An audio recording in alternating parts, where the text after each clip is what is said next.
বিসমিল্লাহির রহমানির রহিম। হাইতু সাবা হইতে পড়া হইতেছে দুর্ভিক্ষের বছর হজরত উমর রাদিয়াল্লাহু কর্তৃক হজরত আমর ইবনে আস রাদিয়াল্লাহুর নিকট চিঠি।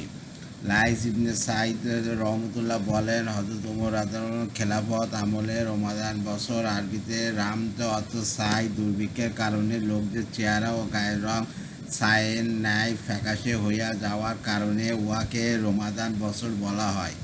মদিনাতে কঠিন দুর্ভিক্ষের কারণে লোকদেরকে অত্যাধিক কষ্ট করিতে হইয়াছিল। সেই সময় হজরত উমর রাদিয়াল্লাহু মিসরে হজরত আমর ইবনে আস রাদিয়াল্লাহুর নিকট এই মর্মে চিঠি লিখিলেন: আল্লাহর বান্দা উমর আমিরুল মুমিনের পক্ষ হইতে আশের বেটা নাফরমানের প্রতি সালাম হোক তোমার প্রতি। আমাবাদ, হে আমর, আমার প্রাণের কসম, তুমি ও তোমার সঙ্গীগণ যখন পেট ভরিয়া খাইতে পাইতেছ তখন তোমার এই ব্যাপারে আর কোনো পরোয়া নাই যে আমি ও আমার সঙ্গীগণ ধ্বংস হইয়া যাই। আমাদের সাহায্য করো, আমাদের সাহায্য করো।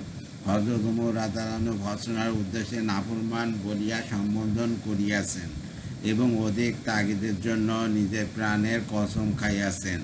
উহা দ্বারা পবিত্র কসম উদ্দেশ্য নয়। হযরত উমর রাদিয়াল্লাহু সাহায্য কর শব্দটি কয়েকবার পুনরাবৃত্তি করিয়াছেন। এই চিঠির উত্তরে হজরত আমর ইবনে আস রাদিয়াল্লাহু লিখিলেন: আল্লাহর বান্দা উমর আমিরুল মুমিনের প্রতি আমর ইবনে আসের পক্ষ হইতে আমাবাদ, আমি সাহায্যের জন্য হাজির আছি। আমি আপনার নিকট খাদ্যশস্যের এমন কাফেলা রওনা করিতেছি যার প্রথম উট আপনার নিকট মদিনাতে হইবে, আর উহার শেষ উট আমার নিকট মিশরে হইবে। আসসালামু আলাইকা ওয়া রাহমাতুল্লাহি ওয়া বারাকাতুহু। সুতরাং হযরত আমর ইবনে আস রাদিয়াল্লাহু বিরাট কাফেলা পাঠাইলেন, যার প্রথম উট মদিনাতে ছিল এবং সর্বশেষ উট মিশরে ছিল। উটের পিছনে উটের কাতার চলিতেছিল। এই কাফেলা যখন হযরত উমর রাদিয়াল্লাহু নিকট পৌঁছাইল তখন তিনি খুব দিল খুলিয়া লোকদের মধ্যে বন্টন করিলেন এবং এই সিদ্ধান্ত হইল যে মদিনা ও উহার তার পার্শ্ববর্তী এলাকার প্রত্যেক ঘরে বোঝাইকৃত সমুদয় খাদ্যরসদ সহ একটি উট দেওয়া হইবে। হজরত আব্দুর রহমান ইবনে আওফ রাদিয়াল্লাহু, হজরত জুবাইর ইবনে আমর রাদিয়াল্লাহু, হজরত সাদ ইবনে আবি ওয়াক্কাস রাদিয়াল্লাহুকে লোকদের মধ্যে বন্টন করার জন্য পাঠাইলেন। অতএব উহারা বোঝাইকৃত খাদ্যরসদ সহ একটি করিয়া উট প্রতি ঘরে দিলেন, যাহাতে তারা খাদ্য জাতীয় জিনিস খায় এবং উট জবাই করিয়া উহার গোস্ত খায়, উহার চর্বি দ্বারা সালান বানাইয়া লয়, উহার চামড়া দ্বারা জুতা বানাইয়া পরিধান করে এবং যে সকল বস্তার ভিতর খাদ্যরসদ ছিল সেগুলো দ্বারা লেপ-তোশক বানাইয়া ব্যবহার করে।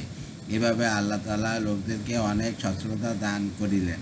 অতঃপর বর্ণনাকারী দীর্ঘ হাদিস বর্ণনা করিয়াছেন, যাহাতে ইহাও উল্লেখ করিয়াছেন যে মদিনা মুনাওয়ারা ও মক্কা শরীফ পর্যন্ত খাদ্যরসদ পৌঁছাইবার জন্য নীল নদ হইতে লোহিত সাগর পর্যন্ত একটি খাল বা নহর খনন করা হইয়াছিল।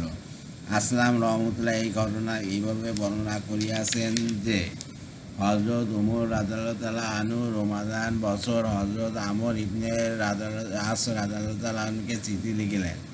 অতঃপর আসলাম রহমতুল্লাহ বলেন, যখন সেই কাফেলার প্রথম অংশ মদিনায় পৌঁছাইল তখন তিনি হজরত জুবাইর রাদিয়াল্লাহুকে ডাকিয়া বলিলেন, এই উট লইয়া তুমি নাজদ এলাকায় চলিয়া যাও এবং সেখানকার বাসিন্দার মধ্য হইতে যে পরিমাণ পারো তাদেরকে সওয়ারিতে বসাইয়া আমার নিকট লইয়া আসো, আর যাহাতে আনিতে না পারো তাদের প্রত্যেক ঘরে বোঝাইকৃত খাদ্যরসদ সহ একটি করিয়া উট দিয়া দাও এবং তাহাদিগকে বলিয়া দাও যে দুটি চাদর পরিধান করিবে এবং উট জবাই করিয়া উহা চর্বি করাইয়া তৈল বানাইয়া লইবে, আর গোস্ত কাটিয়া শুকাইয়া লইবে, উহা চামড়া দ্বারা জুতা বানাইয়া লইবে।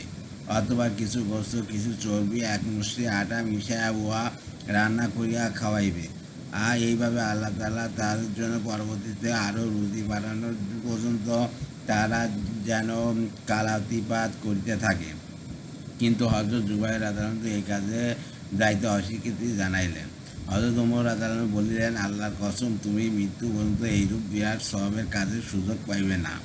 অতঃপর হযরত ওমর রাদিয়াল্লাহু আনহু অপর এক ব্যক্তি সম্ভবত হযরত তালহাকে ডাকিলেন, কিন্তু তিনি অস্বীকৃতি জানাইলেন। অতঃপর তিনি হযরত আবু উবাইদা ইবনে জাররাহ রাদিয়াল্লাহু আনহুকে ডাকিলেন। তিনি যাইতে সম্মত হইলেন এবং এই কাজে রওনা হইয়া গেলেন। এই হাদীসের পরবর্তী অংশে আছে যে হযরত ওমর রাদিয়াল্লাহু আনহু হযরত আবু উবাইদা রাদিয়াল্লাহু আনহুকে 1000 দিনার দিলেন, যা তিনি ফেরত দিয়াছিলেন। অবশ্য হযরত ওমর রাদিয়াল্লাহু আনহু তাহাকে বুঝানোর পর তিনি পুনরায় উহা গ্রহণ করিলেন। পূর্বে প্রথম খণ্ডের 675 পৃষ্ঠায় আনসারদের প্রতি সম্মান প্রদর্শন ও তাদের খেদমতের বর্ণনায় রাসূলুল্লাহ সাল্লাল্লাহু আলাইহি ওয়াসাল্লাম কর্তৃক আনসার ও বনু জাফরের মধ্যে খাদ্যশস্য বণ্টনের ঘটনা বর্ণিত হইয়াছে। আল্লাহ হাফেজ।